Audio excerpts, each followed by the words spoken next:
So the Elon Musk and Donald Trump clown show continues, and the more that we see these people, the more they expose themselves.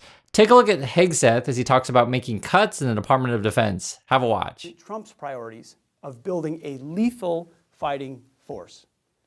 The media wants to call these exclusively cuts, but it's the opposite, of course, as always is the case. I've got the memo right here. It's clear as a bell. Now, beginning right away, we are pulling around 8% or $50 billion from the Biden budget. We're planning, this is planning for this year, that we will move away from woke Biden-era non-lethal programs and instead spend that money on President Trump's America First, Peace Through Strength priorities for our national budget. First of all, remember, this is all planning. We're asking the services to plan. So it's not a cut. It's refocusing and reinvesting existing funds into building a force that protects you, the American people. We also list on page... So the way that they're selling it is, guys, this is not a cut. This is a plan to cut. And guys, we're planning. I got it written down right here. And I don't know what to say. Whenever I see this guy, it's so obvious he's incompetent, but it is what it is. I guess this is the plan so far. It's been leaked. Pentagon to fire 5,400 civilian employees in initial purge. And it actually could be thousands more, but the report is. You're looking at a lot of support staff, maybe teachers on military bases, these kind of things. And it's going to affect a lot of people. Now, I certainly understand if you feel like there's cuts to be made. Sure, I get that. But the problem is when you hear these people speak, and as I'm showing you Hegseth, you'll get a sense of like, I don't trust anything that they say. The problem is that when we do get actual reports of what their memos say, who's being fired, emails being sent out, then they just blame the media, right? They blame the media for telling you what is actually happening. But I do want you to, hear him for himself and watch him try a defense. Have a take a look at this. We've got your back. We're motivated to rebuild the most capable military in the world. That's why I'm here. That's what the president has asked me to do. But doing so does require tough decisions, and we are prepared to make them. But in the process, we want to communicate with you directly rather than through the filter of media outlets. And it's not just going to be me. You're going to see Sean Parnell and Graham Allen and others here in the department aggressively ensuring you get the real info in real time, helping you understand what's really going on at the department. So our warfighters and taxpayers deserve, of course, no less than that. And we'll keep reporting back to you from time to time what we're seeing, and we appreciate your support. We're not going to get everything perfect, but we're going to do it earnestly. And we're going to do it on behalf of President Trump's leadership in making our military once again the most lethal, badass fighting force on the planet to keep our country safe. God bless you, and we're going to keep fighting.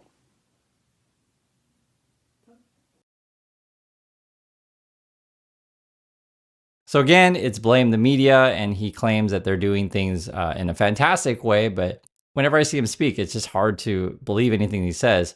This is what's going on, though. This was reports. Basically, they're ousting the Joint Chiefs chairman today. A lot of high-level people they're basically kicking out, and they're bringing in people that have less experience and essentially passing over people that you normally wouldn't pass over in favor of most likely people who are loyal to them. So there's a lot of irregularities in the way that they're choosing people. And it feels like, guys, say in this gentleman's case, that they're just like, hey, we figured out that you're black and you just don't belong in our current administration. Goodbye. And this is firing someone prematurely. They still had time left in their appointment. So, I call BS on what Hegseth and them are doing, but I'll let you guys be the judge of that. I'll just say what's going on. On top of that, and this is where it's going to get interesting to how much connection do the Trump and Musk people have to Russia and China.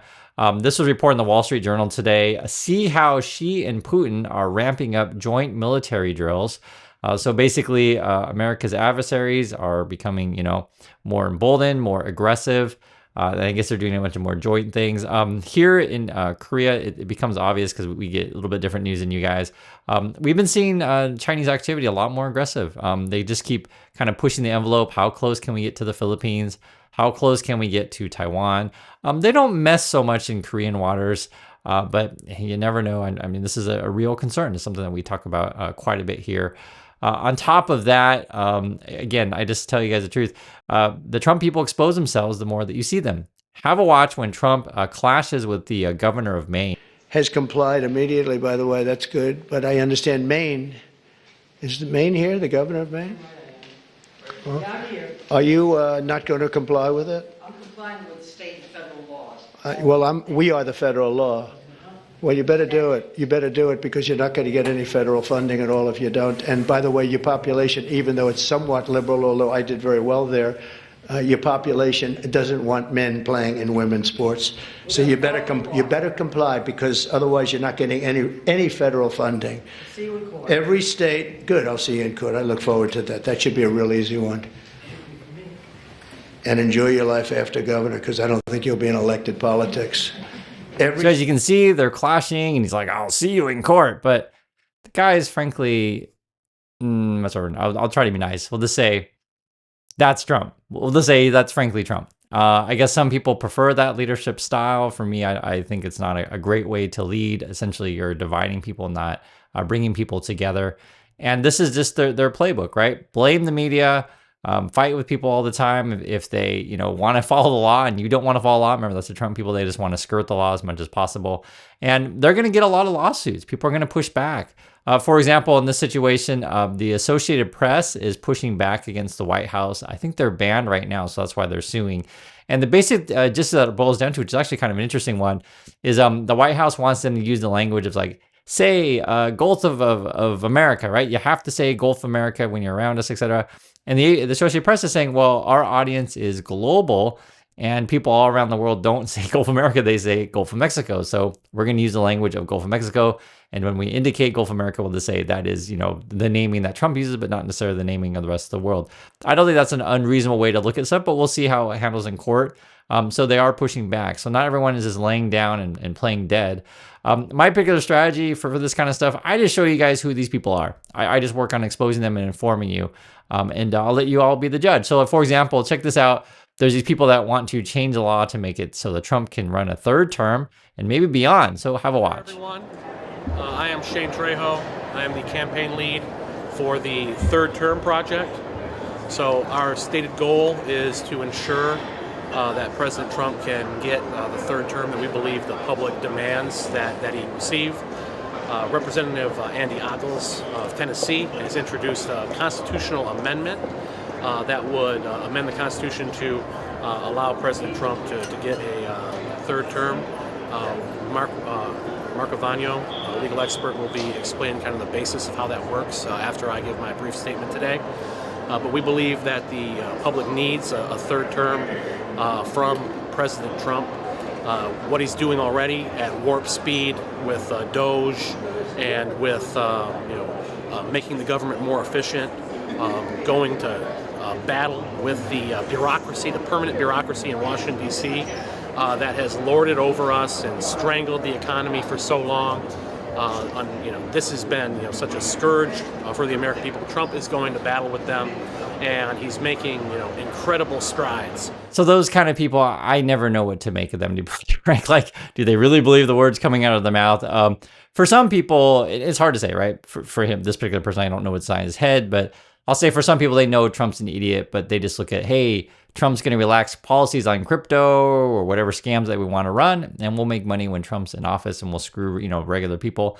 Other people might actually be true believers. It's certainly a possibility that, you can find people that are easily fooled by Trump. But I think for the average person, if you actually sit down and watch what these people are actually saying, you realize, oh my God, this is pretty awful. And essentially that's all I have to do again to show you. So for example, check this out. GSA says workers who took fork won't get a full payout, then reverses itself. Right. So we've talked about this stuff before. When Trump and Musk offered you the buyout stuff, was this thing even funded or not? And so it looks like they don't even know. They're sending you an email saying, well, maybe you're not going to get paid. And then they change their mind. Okay, maybe you're going to get paid. I don't know. I really don't know. But I wouldn't trust anything that Musk or Trump has said. And this is just another indication of that. And this is also an indication of like, basically the, you can quote, media. I say quote media, it just depends how you want to look at it. It's just, when I go through stuff every day, I just say, hey, this is what's reported. Like we saw emails. Emails are sent out to employees and employees will, contact various reporters. and then we can just see what they're doing. And then they get upset when they meaning, the Trump people, get upset when you call them out on their, incompetency and their lies. I want to give you another example. And again, I just want to keep you guys informed. This was actually a really interesting one. It says here what this tariff war is really about. The basic gist of it, there was a interesting point in here. They were saying, under Trump, when you're talking about, hey, he might give you tax cuts or whatever, because that's what the Trump people like to say. Oh, we're going to free you from bureaucracy and the evil government. And we're going to tax, cut everything in the government and then cut, taxes for you. But like for the rich people, the top, say 1%, maybe they get like a $70,000 tax cut, for example. And maybe the people on the lower ends, the rest of us Americans, will get like a $1,000 tax cut. That's the kind of differences that we're talking about. And I've said this before many, many times, that $1,000 is fine, but you're going to be way better off if you had your Social Security, Medicare intact. You'll be way better off if you had public transportation. You'll be way better off if you have, public education, these kind of things. They essentially structure the system to where, hey, we're going to give a whole bunch of tax breaks to rich people. They don't need public services because they can pay for all their private stuff, and the rest of you are going to be screwed.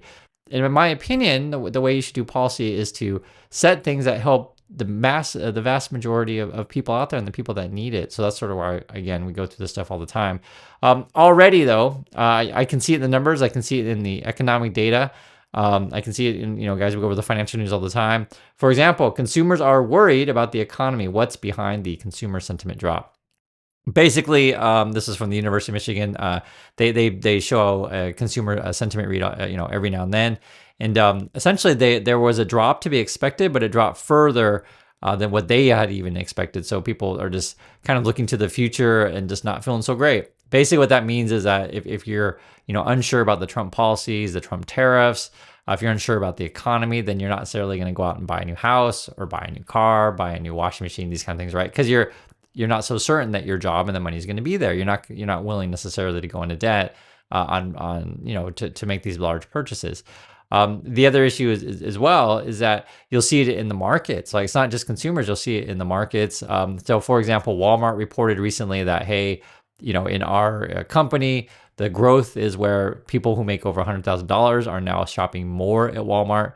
People are trading down from, say, the brand names to the generic things, right? They're looking for ways to save money. And you'll just see all these warning signs everywhere. Now, I just want to make it clear, it's not just USA, it's also around the world. Everyone's nervous about what the heck Trump's up to with his tariffs. And then you got all of these crazy job cuts, which I think are done haphazardly, and they're going to get a lot of lawsuits regarding that kind of stuff. And then their goal is to put a bunch of incompetent, inexperienced, I should say, people into positions, and then that allows them to do whatever corruption that they want to do. That seems to be their game plan. So I think it's really clear when you see Haig says speak. I showed him just let him speak for himself. They expose themselves every single day, and that's how it is. So I want to hear your thoughts. What do you think? And I'll catch you on the next video.